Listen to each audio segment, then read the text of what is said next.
দক্ষিণ বাংলার নদী বিধৌত জনপদে ইতিহাসের নীরব সাক্ষী হয়ে দাঁড়িয়ে আছে মসজিদকুর মসজিদ। খুলনা শহর থেকে প্রায় ৯০ কিলোমিটার দূরে কয়রা উপজেলার আমাদি ইউনিয়নের মসজিদকুর গ্রামে কপোতাক্ষ নদের পূর্ব তীরে অবস্থিত এই প্রাচীন স্থাপনাটি সুলতানি আমলের ঐতিহ্য বহন করছে শতাব্দীর পর শতাব্দী।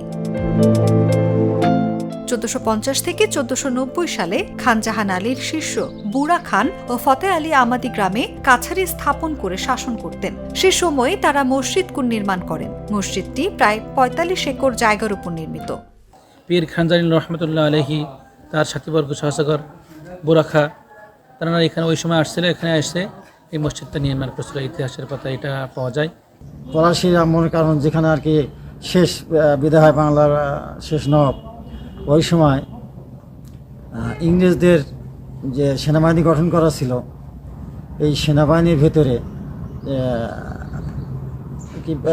মুসলমান এবং হিন্দু সৈনিকদের ভিতরে একটা গৃহযুদ্ধের মতো সৃষ্টি হয়। ওই সময় গাজী বদিউল্লাহ নাম করে একজন সিপাহী সর্দার, উনি ওখান থেকে পালাই চলে আসেন, এসে এখানে সুন্দরবন কাটতে কাটতে এখানে বসস্থাপন করেন। সেই আছে আমাদের পূর্বপুরুষ। তারপর বংশানুক্রমে আমরা এখানে আছি। ইটসুরকির গাঁথুনিতে নির্মিত বিস্তীর্ণ প্রাঙ্গণ জুড়ে দাঁড়িয়ে থাকা মসজিদটি বহুবার প্রাকৃতিক দুর্যোগ ও বন্যার আঘাতে ক্ষতিগ্রস্ত হয়েছে। একসময় এটি মাটির নিচে চাপা পড়ে এবং চারপাশ জঙ্গলে ঢেকে যায়। পরে বিংশ শতাব্দীর শুরুতে ব্যাপক সংস্কারের মাধ্যমে পুনরুদ্ধার করা হয় এই ঐতিহাসিক স্থাপনাকে। স্থানীয়দের দাবি সরকারের তত্ত্বাবধানে সংস্কার এবং রক্ষণাবেক্ষণের। পরিবর্তন তেমন কিছু না, ওই সামান্য হয়তো কিছু, ওই যেমন একটু আগে বললাম যেখানে কিছু ওই যে ডিজাইনের ফুল করা আছে বা কিছু ওই যে পাশের থেকে ওই যে ইট চুন সুলকি সরিয়ে এগুলো মেরামত করা হয় মসজিদের, এইগুলো আর কি। মানে মসজিদে বিভিন্ন জায়গায় ভেঙে গেছে, বিভিন্ন রকম অসুবিধা, এগুলো সারাতে একান্ত দরকার।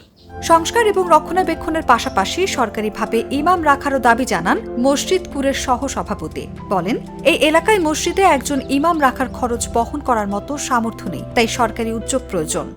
যেহেতু গরিব এলাকা, একজন ইমাম রাখতে গেলে তার যা মানে মাইনে দেওয়া উচিত, খেতে দেওয়া উচিত, আমরা অনেক সময় পারিনি, কম পড়ে যায়। ঐতিহ্যের সাক্ষী মসজিদকুর টিকে আছে সময়ের সঙ্গে লড়াই করে।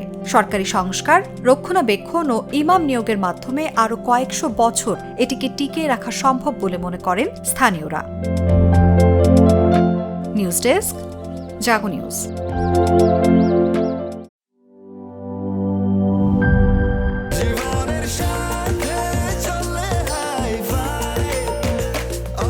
স্বাস্থ্যকর অল টাইম, সব সময় অল টাইম হেলদি লাইফ।